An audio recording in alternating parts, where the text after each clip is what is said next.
चलिए आज भारत के आसपास एक चक्कर लगाते हैं। ये सिर्फ नक्शे पर लकीरें खींचने के बारे में नहीं है, बल्कि उन रिश्तों को समझने के बारे में है जो इस देश की कहानी को गढ़ते हैं। तो तैयार हो जाइए, सीधे मुद्दे पर आते हैं। तो चलिए सीधे एक सवाल से शुरू करते हैं। कोई अंदाजा है कि भारत असल में कितने देशों के साथ अपनी सीमाएं साझा करता है? एक पल के लिए सोचिए। अगर 9 सोचा है तो जवाब बिल्कुल सही है। जी हां, 9 देश। लेकिन असली कहानी इस संख्या में नहीं है, बल्कि इस बात में छिपी है कि ये पड़ोसी हैं कौन और भारत से इनका रिश्ता कैसा है। अब यहाँ एक दिलचस्प मोड़ आता है। ये 9 के 9 पड़ोसी एक जैसे नहीं हैं। इन्हें हम 2 अलग अलग हिस्सों में बांट सकते हैं। 7 तो वो हैं जो जमीन से जुड़े हैं, जिनकी एक फिजिकल बॉर्डर है, और 2 वो हैं जो समुद्र के पार हैं, हमारे समुद्री पड़ोसी। तो चलिए अपनी यात्रा के पहले हिस्से में चलते हैं और भारत की विशाल भूमि सीमा पर ध्यान देते हैं। यह एक ऐसी यात्रा है जो हमें रेगिस्तान से लेकर बर्फीले पहाड़ों और घने जंगलों तक ले जाएगी। पहले जरा इस नंबर पर गौर कीजिए, 15,106 किलोमीटर। सोचिए जरा, ये कितनी बड़ी दूरी है। ये भारत के भूगोल की विशालता और विविधता को दिखाता है। तो देखिए, ये पूरी यात्रा हमारी आंखों के सामने है।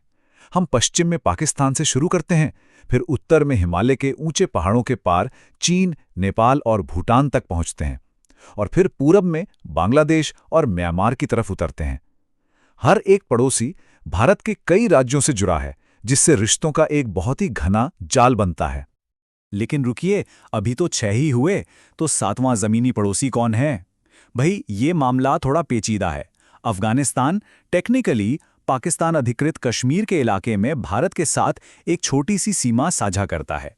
मतलब ये एक ऐसी सीमा है जो है तो जरूर, पर उस तक सीधे पहुंचना मुमकिन नहीं है। एक बहुत ही अहम भू राजनीतिक बारीकी है ये। अच्छा, तो जमीन की सरहदों की बात हो गई। अब रुख करते हैं समंदर की तरफ। हमारी यात्रा अब हमें भारत के दक्षिणी समुद्री तटों पर ले जाती है, जहां हमारे 2 द्वीपीय पड़ोसी इंतजार कर रहे हैं। जिस तरह भारत की जमीनी सीमा विशाल है, उसी तरह इसकी कोस्टलाइन यानी तटरेखा भी कुछ कम नहीं, 7,500 किलोमीटर से भी ज्यादा। और ये विशाल तटरेखा हमें हमारे अगले 2 पड़ोसियों से मिलाती है और समुद्री रिश्तों का एक नया अध्याय खोलती है। तो ये हैं हमारे 2 समुद्री पड़ोसी। एक तरफ दक्षिण पूर्व में है श्रीलंका, जो पाक जलडमरू मध्य और मन्नार की खाड़ी से अलग होता है, और दूसरी तरफ दक्षिण पश्चिम में हिंद महासागर में बसा है मालदीव। दोनों ही भारत की मुख्य भूमि के बेहद करीब हैं, और इनका रिश्ता पूरी तरह से समंदर से ही बनता है। तो ठीक है, हमने इन 9 पड़ोसियों का एक चक्कर तो लगा लिया, लेकिन बड़ा सवाल ये उठता है कि आखिर ये सीमाएं इतनी मायने क्यों रखती हैं? ये सिर्फ नक्शे पर खींची गई लकीरें ही तो हैं, है ना? असल में ये सीमाएं भारत के लिए बहुत कुछ हैं।